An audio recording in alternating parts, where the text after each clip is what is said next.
J'ai attendu ce moment toute la semaine, les amis, toute la semaine, pour vous partager tous les enseignements, tout ce que j'ai pu apprendre et vous faire kiffer. Donc voilà, et me faire kiffer aussi en même temps. Ça me fait trop plaisir pour ce 9e épisode. On arrive au 9e épisode du podcast.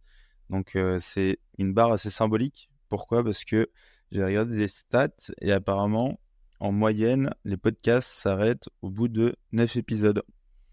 Donc, si j'arrive à finaliser cet épisode, globalement, je suis sur la lancée des podcasts qui ne vont jamais s'arrêter. En tout cas, je me souhaite, continuer le plus longtemps possible. Épisode qui va résumer du coup la semaine, mais aussi le mois. Donc, c'est la particularité de cet épisode. Ça va être un compte-rendu du mois et aussi pas mal d'enseignements business, sagesse. Voilà, plein de parallèles que je vais pouvoir vous partager ici.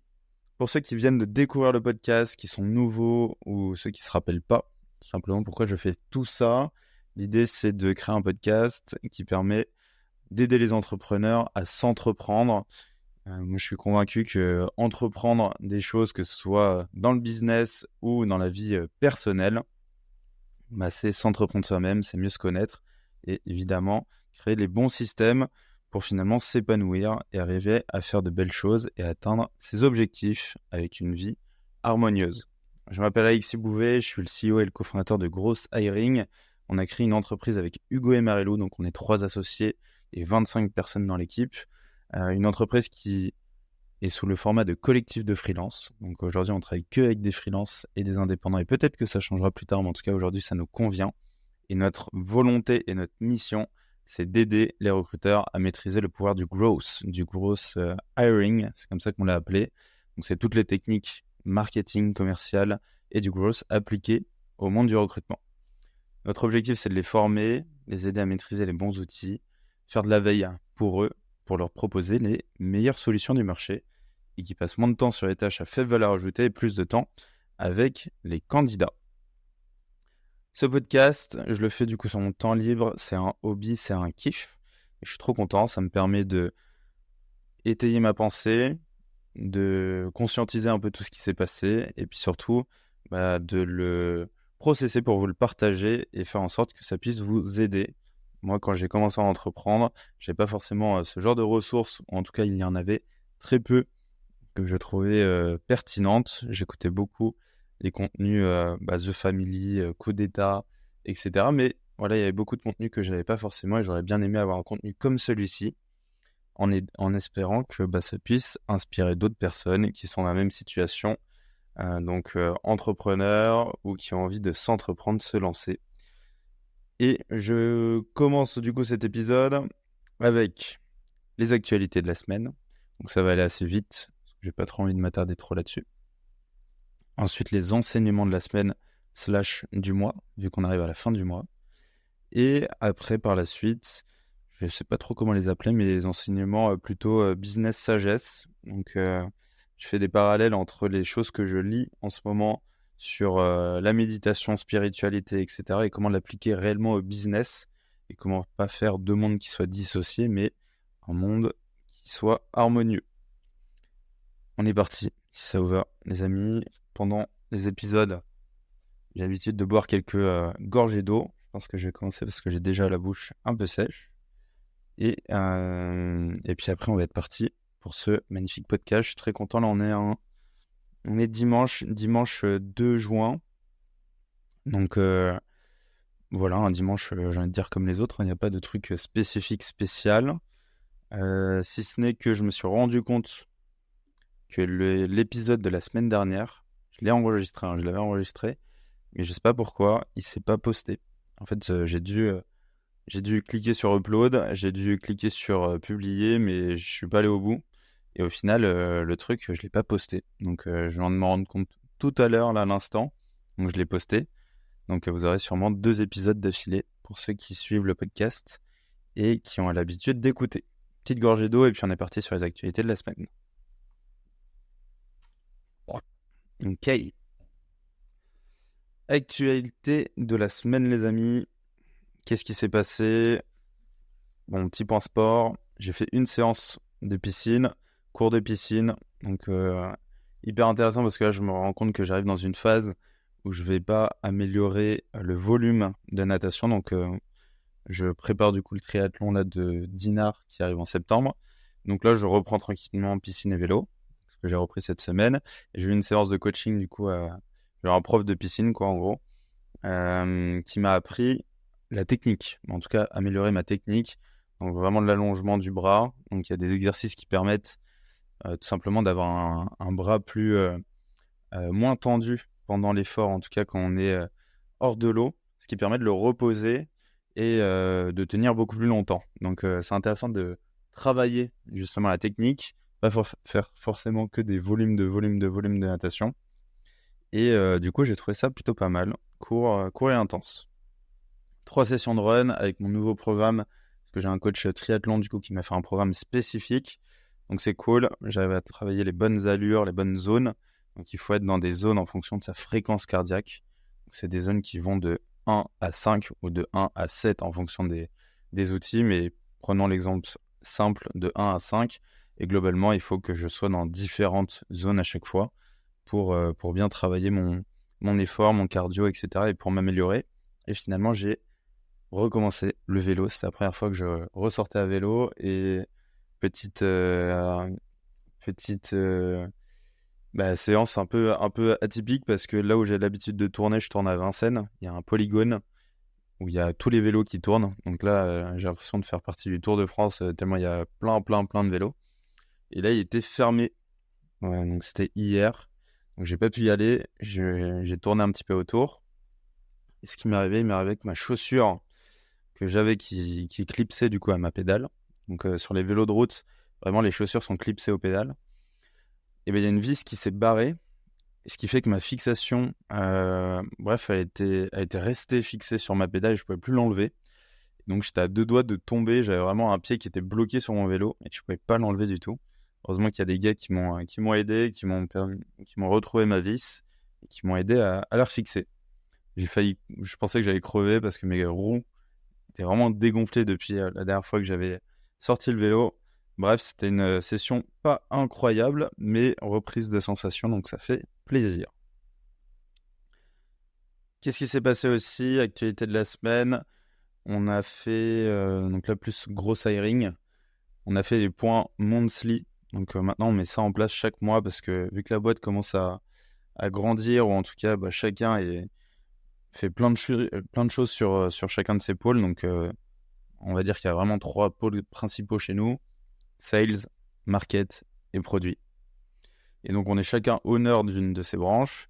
Et le truc, c'est qu'on avance pas mal et très vite chacun de nos côtés. Et de temps en temps, on a du mal à centraliser l'information et surtout à véhiculer la vision de chacun sur les prochains mois. On a fait un point qui a duré 4 heures, carrément 4 heures ce jeudi. Et c'était hyper cool, hyper enrichissant et j'aimerais vous partager un peu tout ça juste après. Cette semaine, c'était du quasiment full télétravail. Marilou est à Lisbonne, Hugo est parti en Bretagne et va à Lisbonne là, la semaine pro. Et moi, je l'ai rejoint dimanche. Donc, on va passer à peu près 2-3 semaines là-bas.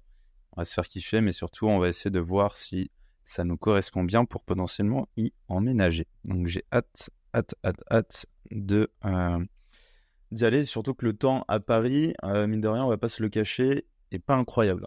Donc, j'ai bien envie d'aller au soleil. Et surtout, c'est les fêtes de la sardine. Je connaissais pas ça du tout. Pendant tout le mois de juin à Lisbonne. Et du coup, ça va être la folie dans les rues. Donc, ça va être super sympa. J'ai bien hâte. Enseignement de la semaine. Ce que je retire un peu de cette semaine, c'est souvent des enseignements, là, surtout par rapport au point qu'on a fait, donc le monthly. Je me suis rendu compte que le cycle de vente, sales, et aussi le cycle de paiement, slash le BFR, le besoin de fonds de roulement qu'on a avant d'avoir les prochaines thunes, en gros, sur le compte bancaire, dit simplement, et c'est hyper important de le mesurer. Cycle de vente, c'est à partir de quand je rencontre un prospect et qui va signer mon deal. Et donc, on prend, et donc ça, c'est une stat qu'on a ressortie, tous les deals qu'on a signés récemment, donc sur le début de l'année. Et si on prend tous ces deals, c'était quand la première fois qu'on avait rencontré ces personnes-là en moyenne. Après, les moyennes sont peut-être un petit peu faussées. Nous, on utilise Pipedrive. Et souvent, on le sait, la data des CRM est très compliquée à bien utiliser. Donc, il faut faire attention, mais ça nous donne quand même une approximation. Et nous, de notre côté, on est, je crois, sur 4 mois à peu près. Donc, ce qui est énorme. En 4 mois, ça veut dire que globalement, l'effort que tu fournis maintenant, tu auras les résultats dans 4 mois, si on le schématise, en termes de performance commerciale. Donc on peut subir la dette qu'on a de dette commerciale, on va dire, dette d'effort commercial des derniers mois. Et c'est clairement ce qui s'est passé ce mois-ci. Là, on a eu une baisse énorme de chiffre d'affaires et c'était prévu. On l'avait prévu, c'était dans les prévisions, mais qui est tout simplement la conséquence des derniers mois où il y a eu moins d'efforts sales. Donc, il y a le cycle de vente, hyper important. Premier touchpoint jusqu'à la signature. Et après, il y a le paiement. Nous, on passe sur différents leviers. Soit on nous paye en direct, soit il y a les OPCO. Donc, c'est des fonds qui nous reversent du coup le montant des prestations suite à notre accompagnement, vu qu'on est un organisme de formation. Et donc ça, ce délai, il prend à peu près 2 mois en moyenne. Donc, une personne qu'on rencontre, qui travaille avec nous et qui nous donne de l'argent globalement, mais 6 mois si je le schématise. Après, c'est pas une vérité absolue, c'est des moyennes. Et nous, notre but, ça va être de réduire au maximum ça, mais c'est aussi de prévoir ça sur les prochains mois et de savoir que, imaginons qu'en janvier, février, mars, le mois n'était pas terrible, et ça va se répercuter 4 mois, 5 mois après. Et ça, il faut l'avoir en tête. Et c'est hyper important de bien le mesurer. En tout cas, j'ai bien vu l'importance, vu que le mois était compliqué. La création d'une feedback loop, je ne sais pas si ça vous parle, mais le côté feedback loop, c'est un truc qui m'a beaucoup marqué là. Je savais qu'on en parlait pas mal, mais je n'avais pas bien compris la définition. Mais la feedback loop, c'est vraiment remettre au centre les choses essentielles de son business, c'est-à-dire améliorer son produit, donc avoir un produit qui plaît à ses clients, aller chercher du résultat, avoir des gens qui sont contents, donc des avis clients positifs et des résultats, et aussi avoir des avis qui sont négatifs ou d'axes d'amélioration pour alimenter la roadmap produit. Donc on peut le schématiser sur 2 axes. Imaginons qu'on prenne les avis positifs. Donc je vous rassure, c'est 95% de ce qu'on a. Donc ça, c'est cool. Et donc ça, aujourd'hui, on l'utilisait pas bien, on l'exploitait pas bien.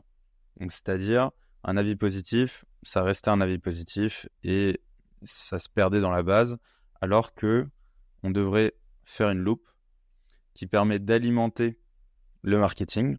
Un avis positif, maintenant, ça devient un use case avec des résultats concrets qu'on va pouvoir mettre, par exemple, sur le site internet, avec une vidéo qu'on va pouvoir sortir de l'ensemble des coachings qu'on a fait, avec les verbatims, des sections qui sont coupées et qui permettent de mettre en avant la qualité de notre accompagnement vis-à-vis de ce client.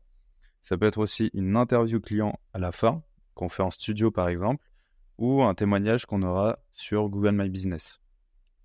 L'ensemble de ces éléments alimente du coup le marketing, permet de créer du contenu et avoir une loupe qui va permettre de générer plus de demandes, parce que les gens auront beaucoup plus confiance en le produit, en tout cas seront intéressés vu que ça crée de la visibilité. Donc ça, c'est la loupe marketing.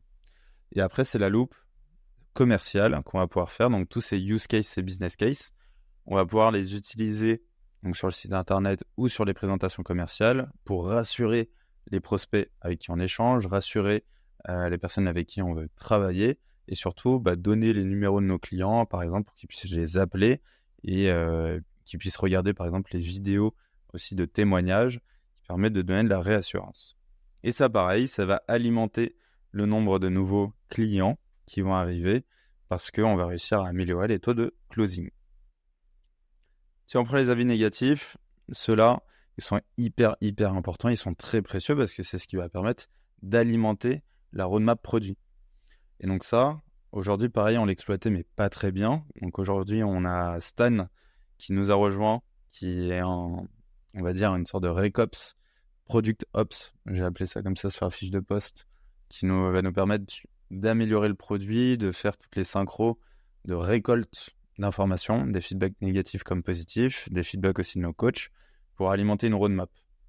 Et donc ça va pouvoir nous permettre de développer une nouvelle feature, qu'on va pouvoir, pareil, faire une loupe sur le marketing. Toutes les nouvelles features qui sont créées, on va pouvoir communiquer dessus. Par exemple, on a créé un nouveau module IA pour le recrutement. On a créé des agents GPT, des prompts IA aussi pour le recrutement. Et donc tout ça va pouvoir créer du contenu marketing qui va attirer de la demande. Sur la partie commerciale, ça nous permet d'enrichir notre offre, les choses qu'on va présenter aussi à nos prospects, et aussi montrer qu'on a un produit qui évolue de manière constante et qui s'adapte à tous les retours qu'on a. Donc c'est toute cette loupe aujourd'hui qui était, on va dire, faite un peu à l'arrache, qu'on est en train de conceptualiser, de processer, et qui va nous permettre d'avoir un cycle, un système qui va s'auto-alimenter de manière continue en créant les bons templates pour le marketing, la suite logique sur la partie commerciale, où est-ce qu'on va mettre les business cases, et la roadmap, comment elle va s'alimenter, et on va la délivrer avec les bonnes personnes en déléguant. Ces trois aspects-là, en tout cas cette synchronisation entre ces trois pôles, aujourd'hui on ne l'avait pas du tout, et je viens de me rendre compte que c'est ce qui nous a manqué, je pense, ces derniers mois, et c'est ce qui va faire la force de notre boîte. On oublie souvent, on va chercher des hacks, on va chercher des petites méthodes, de chercher de l'acquisition, etc. Il y a 3 piliers essentiels. Le produit, comment tu améliores ton produit, comment ce produit que tu améliores, tu arrives à le mettre en avant en marketing, et comment ça te permet de rassurer davantage de personnes sur la partie commerciale pour vendre. Très simple. Et créer cette loupe en continu. Je me suis rendu compte aussi, ce mois-ci, vu qu'on a fait un petit point chacun sur nos pôles, que être pote quand on est associé, ça a énormément d'avantages. On arrive à mieux communiquer, c'est génial, on vit une expérience qui est ouf. Ou même si on n'est pas forcément dans un business où on a des associés qui ne sont pas forcément des potes ou des amis à la base, le fait d'avoir une relation proche, se voir en dehors du taf, passer des bons moments ensemble, peu importe le business, ça permet de rapprocher beaucoup de choses, de bien communiquer et surtout d'aligner les visions communes. Ça, c'est très important, les visions, les missions communes. Par contre, le désavantage de tout ça, c'est qu'on va donner beaucoup de confiance aux personnes. On va leur dire, je te fais confiance vu qu'on est potes, vu qu'on est amis, etc. Et je crois en toi. Et du coup, ça donne énormément de responsabilité et d'ownership, mais ce qui fait que de temps en temps, on ne voit pas les signaux d'alerte. Où une personne est responsable de son pôle. Je prends un exemple sur la partie commerciale. Et en fait, il y avait des signaux d'alerte qu'on aurait dû voir plus rapidement et qu'on a vu beaucoup trop tard parce qu'on a confiance, on a une confiance aveugle en la personne. Je ne sais pas si je peux trouver un exemple concret. Qui on a confiance. Par exemple, les parents, on sait que... Ouais, c'est un peu compliqué comme exemple. Mais si on prend un exemple, un pote ou un ami, on sait qu'il va jamais nous trahir. Derrière, on ne sait pas concrètement... Non, ça marche pas. Bon, globalement, retenez une chose. La confiance, c'est bien, il faut la donner. Par contre, ça nécessite aussi du suivi. Et c'est hyper important de bien suivre pour avoir des visions différentes des choses. Et surtout, pas se rendre trop compte trop tard que les choses n'ont pas été bien faites, ou en tout cas que ça a un impact sur le business. Être responsable permet d'être chacun engagé sur les objectifs des uns et des autres. Ça, je pense aussi, c'est quelque chose qui nous a manqué. Si je fais un peu une introspection, c'est le côté comment on se responsabilise chacun du résultat de l'ensemble de la boîte. Donc, c'est-à-dire que, pareil, je le rappelle, on était segmenté sales, market, sales, produit. Donc, chacun est responsable d'un pôle. Et par contre, on se dit, la responsabilité de ce pôle, imaginons qu'on prenne les commerces. Donc là, c'est vraiment l'exemple typique du mois où il y a eu moins d'efforts sur la partie commerciale, du coup, ces derniers mois, ce qui fait qu'on a un impact aujourd'hui. Mais ce qui est normal, c'était prévu. Et en fait, on se rend compte que c'est notre responsabilité à tous. Moi, ça sert à rien que je développe le produit si derrière on n'a pas de clients ou s'il y a moins de clients. Il faut que j'alloue ma force à moi sur la partie commerciale pour maintenir la cadence, maintenir la barre. Ou il faut que j'aide, par exemple, Hugo, qui est sur la partie commerciale, à mettre en place les bons systèmes ou prendre en main les gros sujets hyper importants structurants sur lesquels on a encore des zones de flou et on n'arrive pas encore à trouver de solution. Et du coup, c'est de se dire comment on se responsabilise chacun de nos pôles et également du résultat des pôles de chacun. Et ce qui fait qu'on arrive à être dans une dynamique, on est beaucoup plus dans l'entraide et à trouver des solutions. Donc ça, je pense que c'est pareil, c'est une chose qui est hyper importante de ne pas se dire, bon, bah, je fais full confiance, j'ai du suivi et je suis responsable. Déléguer quelque chose, ça veut dire déléguer des tâches, mais ça ne veut pas dire déléguer la responsabilité.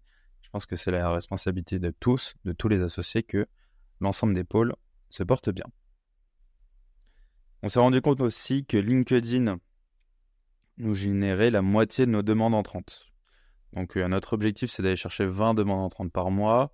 On a fait le compte rendu, on a à peu près entre 11 et 15, j'ai plus le chiffre exact, mais je crois que c'est 15 demandes par mois, ce qui est quand même par semaine. Et donc, ce qui est quand même un très bel effort. Donc, c'est top d'avoir une boîte qui arrive à générer 60 demandes par mois. Et on s'est rendu compte que la moitié venait de LinkedIn. Et pourtant, l'effort ce mois-ci sur LinkedIn n'était pas au rendez-vous. En tout cas, je sais, pour ma part, que j'ai posté, mais 2 fois par cette semaine, alors que de base, je voulais aller chercher un rythme de 5 et je le faisais très bien avant. Et surtout, j'avais des posts qui étaient beaucoup plus tournés bottom of the funnel, donc qui allaient parler d'un événement, etc., et qui allaient vers un appel à l'action. Alors qu'aujourd'hui, ce qui va marcher, ce qui marche pour notre structure, c'est d'aller chercher du contenu qui va parler du recrutement, du monde du recrutement en général, qui va nous mettre en avant, faire du building public, montrer notre expertise, montrer des avis clients. Et toutes ces choses-là, je les ai mises un peu de côté. Et pourtant, on sait que c'est le meilleur canal d'acquisition pour la boîte. Même plus que la vente. Mais en tout cas, que la partie call et faire des appels. Et du coup, ça m'a énormément fait remettre en question l'effort que j'allouais dans ma semaine à mes actions.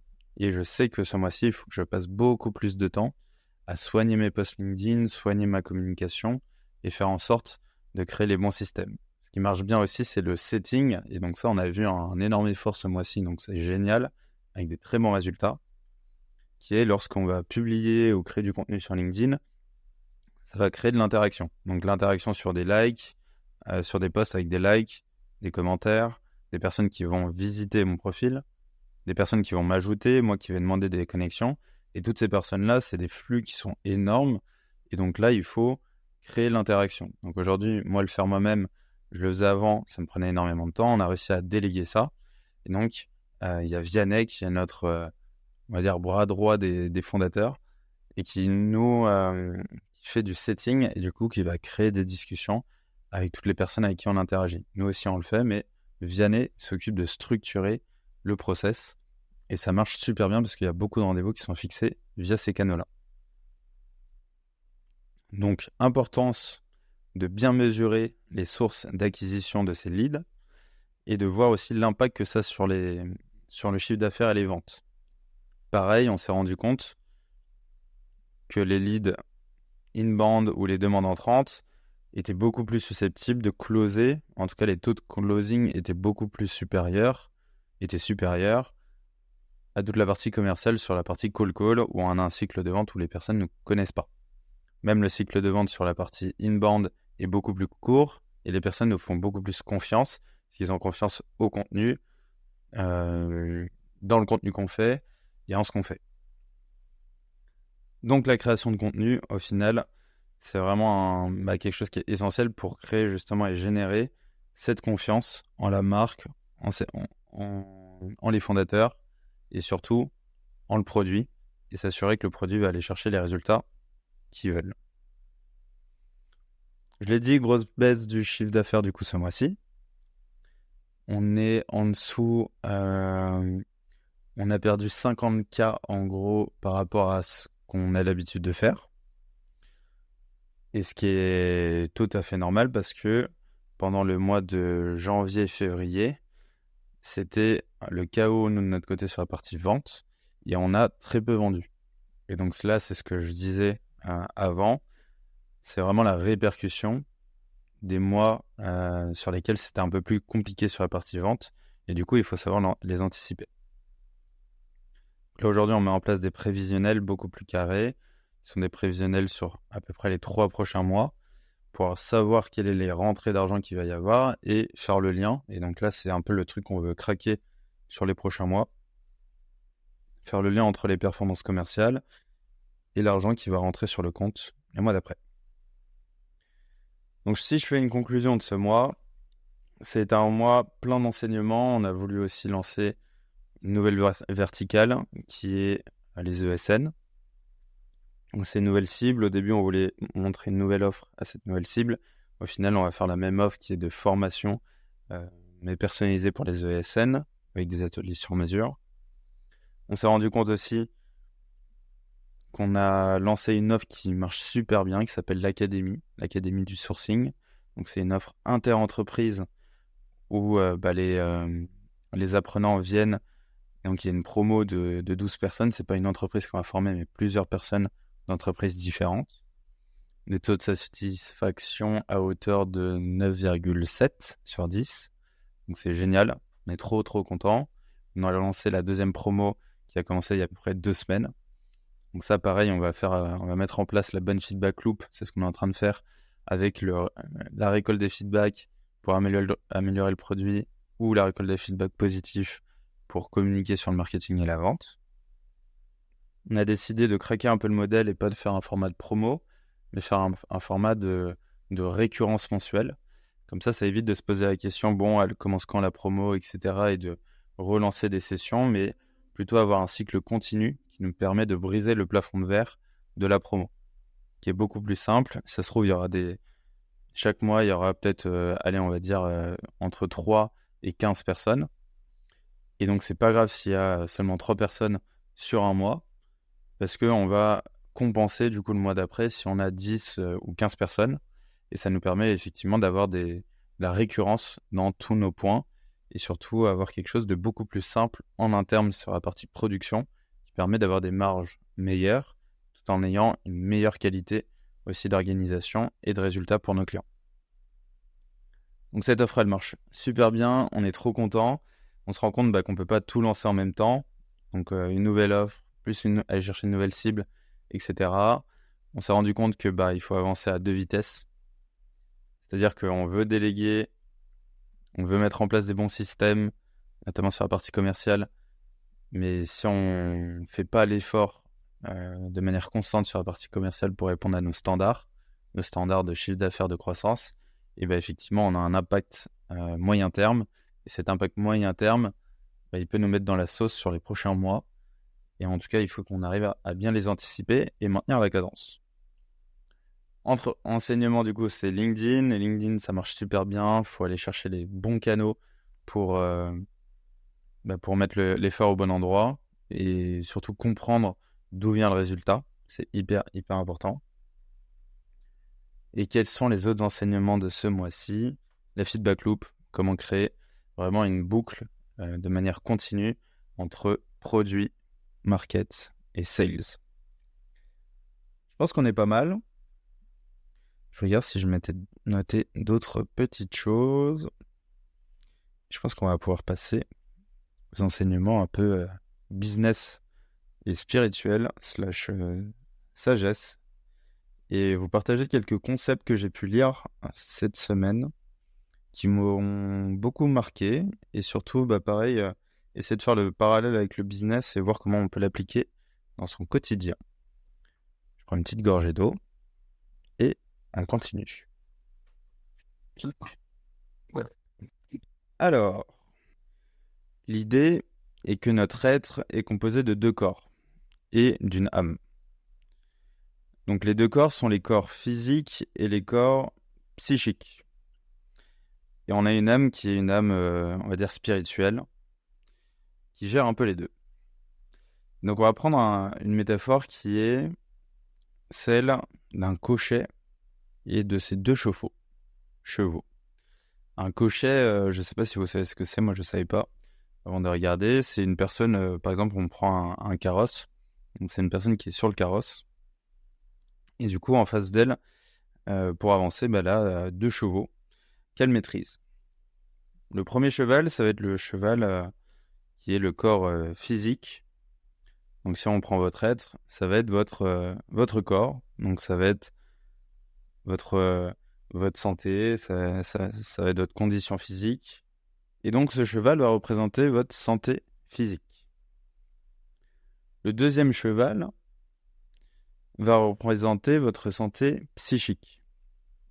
Donc, ça va être toutes vos émotions, les choses que vous ressentez, votre santé mentale au final, quelles sont vos pulsions, les choses que vous contrôlez. Est-ce que vous êtes bien dans votre tête? Et finalement, le cocher, lui, son rôle, ça va être de s'assurer qu'on arrive à faire la bonne balance entre les deux et qu'on arrive à avoir du coup une bonne maîtrise de sa santé physique et de sa santé mentale et de faire l'union entre les deux. S'assurer que les deux arrivent à bien cohabiter, qu'on arrive à trouver la bonne cadence, que les deux avancent de la même façon et que s'il y en a un qui est un cheval qui est un peu plus fatigué, imaginons qu'on prenne la santé, et qu'on arrive à trouver les meilleures solutions pour améliorer sa condition physique, sa forme, et se reprendre en main. Et pareil, sur la partie mentale, le cocher a le rôle d'aider votre santé mentale, ce cheval, à bien avancer. Et donc, ce cocher, c'est un peu votre âme spirituelle, c'est celle qui va relier tout ça et faire en sorte que vous ayez quelque chose en harmonie avec vous-même. Je trouve que cette métaphore, elle parle bien parce qu'elle permet de nous dire qu'effectivement, tout n'est pas une seule chose et que c'est pas forcément que d'un côté qu'il faut agir ou de l'autre, mais c'est vraiment une harmonie entre les deux et il faut que ça avance dans la même cadence et sur le même rythme. C'est pour ça que moi, je recommande la méditation parce que ça permet d'aller chercher justement un exercice qui va pouvoir synchroniser ces 3 parties, donc la santé, le corps et l'harmonie avec l'âme qui va contrôler tout ça.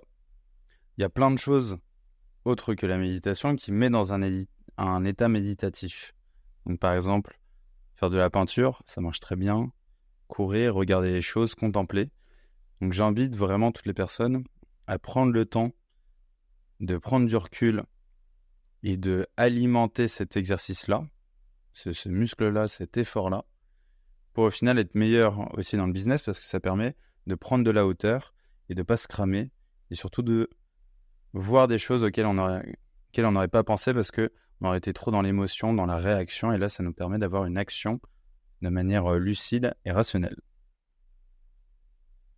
L'autre point que je voulais vous partager, c'était la notion de liberté.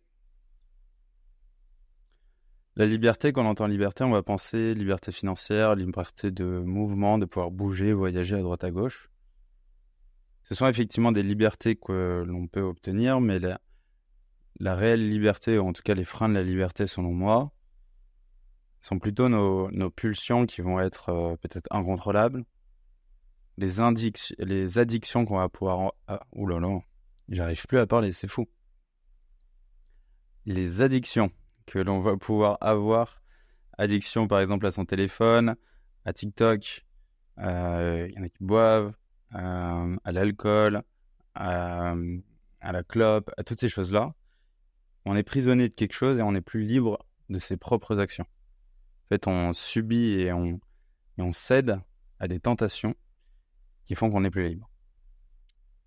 Tout ce qui va être colère, toute la colère, les émotions qui vont nous emporter, pareil, vont nous faire agir et mettre en place des actions qu'on va peut-être regretter.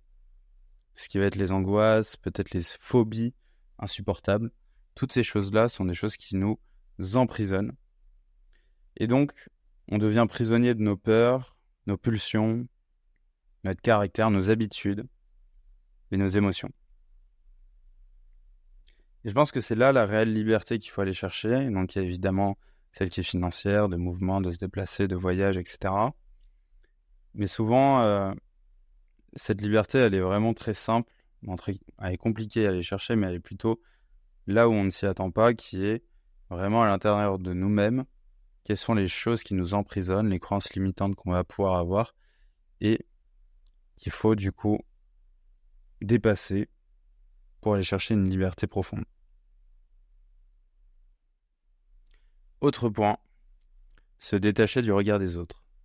Je pense que ça nous est tous arrivé, ça nous arrive tous encore aujourd'hui, d'agir en réaction à cause du regard des autres. On peut agir effectivement, imaginons dans un groupe d'amis, on peut essayer de se montrer plus en avant, etc.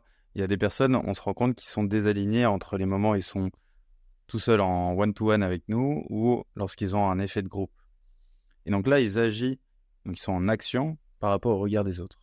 Et à l'inverse, on peut aussi être dans l'inaction à cause du regard des autres. Par exemple, ne pas vouloir se lancer, ne pas vouloir lancer par exemple un podcast de peur du jugement des autres. Se soucier du regard des autres, je pense que c'est une mauvaise chose parce que ça, dans la plupart des cas, freine à l'action. Lorsqu'on se soucie du regard des autres, on agit pas comme bon nous semble, mais plutôt en condition au regard justement de l'extérieur. Il y aura, et ça je pense qu'il faut qu'on se le mette tous en tête, il y aura toujours des personnes qui seront là pour critiquer de manière positive comme négative, il y aura toujours une personne qui aura un mot ou un regard sur ce qu'on fait. Et si on pense, à chaque fois on agit à cause de ça, et bien globalement on n'arrivera pas à trouver la bonne action ou le bon jugement qu'on aurait eu seulement en étant nous-mêmes. Je prends un exemple sur la prise de décision. Je prends un exemple simple, là par exemple le vélo, j'y suis allé hier. Je savais qu'il faisait froid et ça faisait longtemps que j'avais pas gonflé mon vélo. J'en parlais avec ma copine, etc. Bon, moi je vais faire une petite sortie, oh là là, je pense que je vais avoir froid. Et à chaque fois elle me réconforte, elle dit mais non et tout, machin, il fait pas si froid en ce moment et tout. Et je dis bah je pense là je vais aller crever et tout, bah il faut que je gonfle mon pneu parce que sinon je vais crever. Je dis oh mais non, tu vas pas crever, qu'est-ce que tu racontes? Et en fait je me suis rendu compte pendant ma sortie de vélo que j'avais froid et que j'aurais dû mettre ma veste et également que j'étais pas du tout serein parce que mon pneu était pas du tout gonflé. Donc ces deux choses-là, moi je le savais au fond de moi et j'ai le maximum d'informations, de connaissances et d'expérience sur ce sujet pour prendre la meilleure décision par rapport à la copine. Et le fait d'aller chercher une approbation, et donc ça je pense que c'est le point d'après que je partage dès maintenant, mais de ne pas aller chercher une approbation extérieure à chaque fois. Donc ça nous permet facilement, en fait, moi, ça me permet de déléguer ma décision où je me dis, bah, j'hésite entre ces deux choses-là. Bah, là, j'ai besoin de conseils. Cette personne me prend la décision à ma place en me rassurant. Mais c'est pas forcément la bonne décision.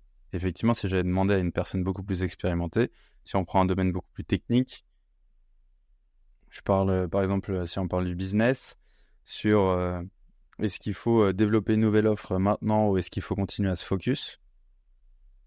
Et bien là, quelqu'un va nous dire peut-être qu'il faut se focus et c'est une personne qui a monté une vingtaine de boîtes auparavant. Ou une personne, j'ai n'importe quoi, qui n'a jamais monté d'entreprise, qui va dire bah écoute ce que tu veux faire, etc. Si ça te fait kiffer, développe cette nouvelle offre. Et ben il va falloir beaucoup plus que j'écoute cette personne qui a 20 ans d'expérience. Et là, il y aura plus de sens, en tout cas pour la prise de décision, que l'autre personne. Mais attention, ça ne veut pas dire que la personne qui a monté 20 boîtes a l'ensemble des informations. Vous restez le seul maître à bord pour prendre la décision et qui a le maximum d'informations par rapport au business, à la situation actuelle dans laquelle vous êtes. Par contre, son avis a de l'importance, met du poids dans la balance et vous partage des informations d'une source fiable. Alors que l'autre personne n'a pas une information fiable parce qu'elle n'a jamais eu cette expérience-là, en tout cas, ça pèse beaucoup moins. Donc voilà, c'est pour mettre aussi la demi-mesure sur ne pas déléguer complètement la prise de décision, rester le seul maître à bord. Vous êtes la meilleure personne pour prendre les décisions, juste récolter un maximum d'informations. Donc ne pas agir avec le regard des autres, je pense que c'est important, ça permet de s'écouter, ça permet aussi d'aller chercher ce que vous voulez vraiment faire et de ne pas être en réaction à chaque fois. Et le dernier point est le conditionnement. Je pense qu'on est tous passés par là, d'être conditionné par notre famille, avec des croyances, ça peut être religieuse, des bonnes pratiques, une éducation. On a été conditionné aussi par nos amis, nos proches, le social, on va dire, toutes les personnes qu'on a pu rencontrer durant notre chemin de vie. Et aussi toutes les croyances sociétales, donc en termes politiques, les choses qu'on voit, les faits, etc. Même la société qui va nous inculquer un art de vivre. J'ai l'impression que de la période de son enfance jusqu'au moment où je pense qu'on sort des études, on est conditionné par plein de gens qui, si on prend la métaphore du train, des personnes qui sont montrées dans votre train de vie et qui vous ont parlé de plein de choses, etc. Oh, la vie elle est comme ça, etc. La vie elle est comme ça, etc. Et au fur et à mesure, ces gens partent, font leur chemin de vie, et vous vous retrouvez dans ce train avec ces croyances, et au final qui sont peut-être pas les bonnes, mais en tout cas qui sont le reflet de la somme des croyances que vous avez pu avoir. Et lorsqu'on se retrouve un peu seul dans ce train-là, ou seul avec soi-même, on se pose les bonnes questions. On se dit, mais en fait, est-ce que, je dis n'importe quoi, est-ce que manger avec les couverts, c'est mal élevé? Au final, pourquoi on ne mangerait pas avec les doigts? Est-ce que, si on prend les grands-parents, moi je sais que ma grand-mère, elle est très focalisée sur les actualités, et du coup, elle me dit à chaque fois... ouh là là, je sens que c'est souvent les étrangers, etc., qui foutent le bordel en France. Bref, elle a vraiment un discours très grand-mère, grand-père, etc. Et même elle me dit, oh là, j'ai peur de devenir raciste, etc. Mais je vois ça beaucoup à la télé. Mais en fait, elle a ce côté effectivement sociétal et actualité qui l'impacte. Et quand on est petit, on peut penser comme ça. En tout cas, moi, c'était pas forcément mon cas, mais les gens peuvent penser comme ça à cause des croyances familiales. Et donc, plus on avance, plus on rencontre des gens, plus on se rend compte que toutes ces choses-là, il faut les déconstruire. Il faut avancer avec ses propres croyances. Et donc, pour ça, ça demande un effort énorme de se dire, tout ce que j'ai appris, tout ce que je sais, je vais le remettre en question.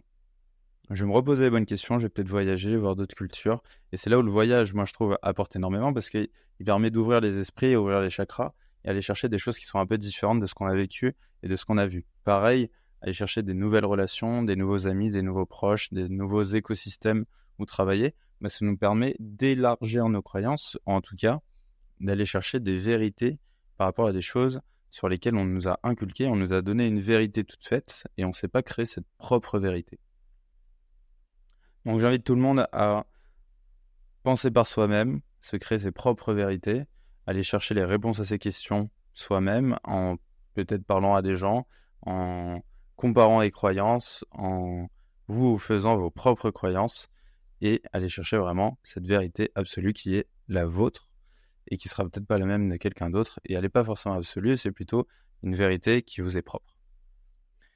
Voilà les derniers points que je voulais vous partager. C'est un épisode qui est un peu plus court que prévu, parce que j'ai beaucoup de choses à faire cette semaine, donc j'ai pas eu assez de temps de préparer l'épisode, ça je m'en rends bien compte sur cet épisode-là.